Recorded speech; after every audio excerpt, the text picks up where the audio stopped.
शंकर जी ने बताया कि तुम अपनी कथा तो पता ही है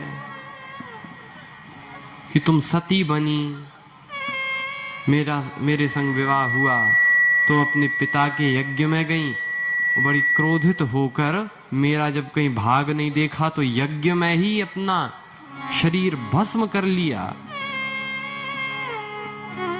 तो ऐसे जितनी बार तुम सती हुई, फिर पार्वती होकर मरी, ऐसे जितनी बार तुम्हारा जन्म मृत्यु हुई, ये तुम्हारी खोपड़ी हम लगाए हैं। पार्वती जी बोली, ऐसा क्या प्रभु? शंकर जी बोले, ऐसा ही है। अरे प्रभु, हम इतनी बार जन्म लिया जिया मरा, जन्म लिया जिया मरा, और आप वैसे ही के वैसे हो। शंकर जी ने कहा, हमें अमर कथा आती है।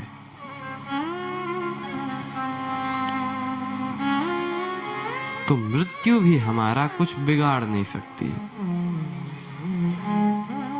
अच्छा बाबा, तो अमर कथा हमको भी तो सुनाओ। शंकर जी ने कहा, नहीं नहीं, अमर कथा है, सब नहीं सुन सकते। अरे नहीं नहीं बाबा, क्या बात करते हो, अमर कथा तो हमें सुन। शंकर जी ने इतना हट सुना तो कहा, चलो सुन लियो।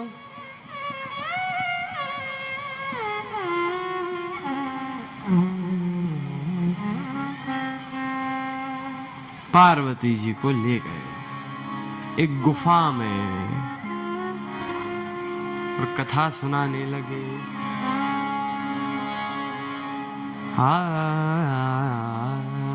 देखो, शंकर जी कथा सुनाते हैं, और जब भी कथा सुनना चाहिए तो बड़े मन से सुनना चाहिए। बहे सतसंग का दरिया, बहे सतसंग का दरिया, बना दे चोर से साधु, मिटा दे दुष्टता मन की। बना दे चोर से साधु, मिटा दे दुष्टता मन की। मिटा दे दुष्टता मन की।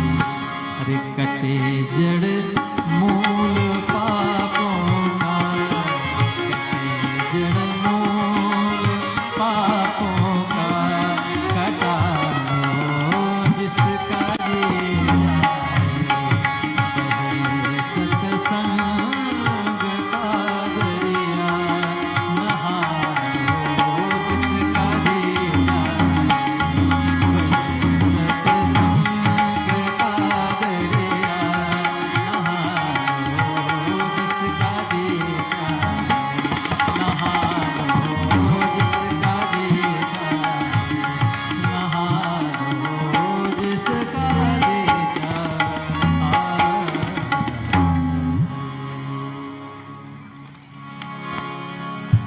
भगवान की कथा ऐसी है जैसे कि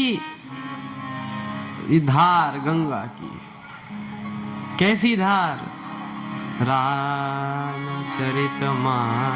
में श्री तुलसीदास जी लिखते हैं, पूछे ओ रघुपति कथा प्रसंगा, पूछे ओ रघुपति कथा प्रसंगा, पूछे ओ रघुपति कथा प्रसंगा।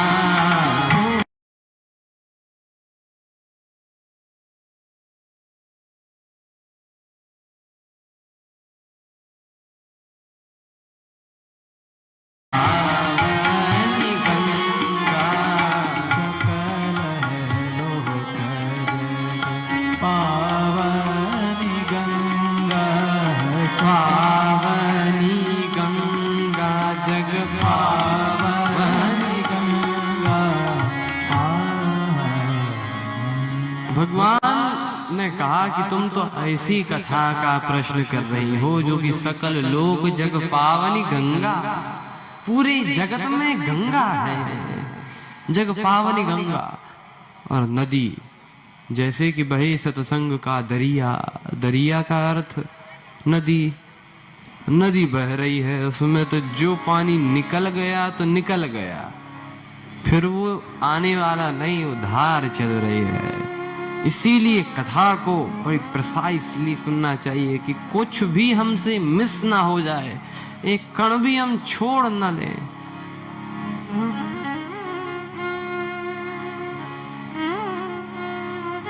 शंकर जी ने एकदम सेम बात कही कि पार्वती कथा तो सुना रहे हैं, लेकिन बड़े ध्यान से सुनना पड़ेगा।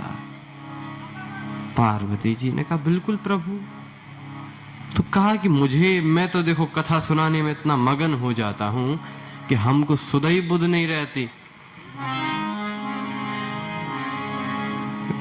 तो तुम हुंकारी भरते जाना, मतलब कहती जाना, ताकि हमको ये पता लगे कि तुम सुन रही हो।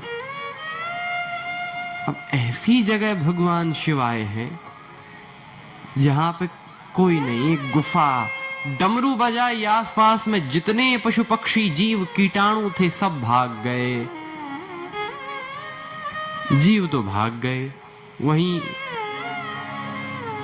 एक तोते का अंडा पड़ा था, कहीं ऐसे रखा था। शंकर जी कथा सुनाने लगे, उसी समय उस अंडे से तोता बाहर आया।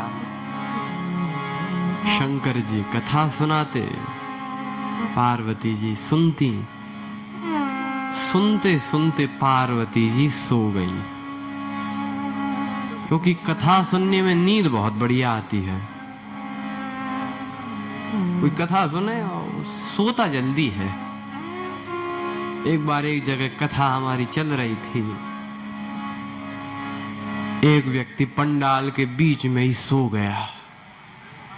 हम लोगों ने पंडाल में सो गया, कथा के बीच में सो गया।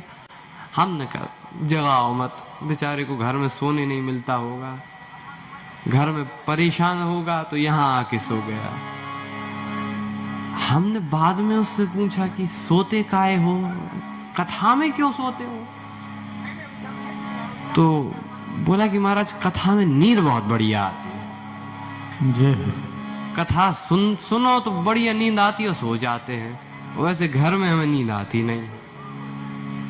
कथा सुनने में निद्रा देवी बहुत परेशान करती हैं, इसीलिए जब भी कथा सुनने बैठे उसके 4-5 घंटे पहले कुछ भी खाना नहीं चाहिए, ताकि नींद ना आए।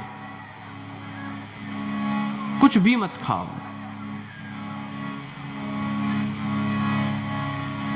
महात्म्य में ही कहा गया है, सबसे पहले कहा गया है कि श्रीमद् भागवत कथा का सुनने वाला श्रोता कैसा हो। श्री सूत जी महाराज ने कहा कि भाई श्रोता ऐसा होना चाहिए, नारद जी को सुना रहे हैं,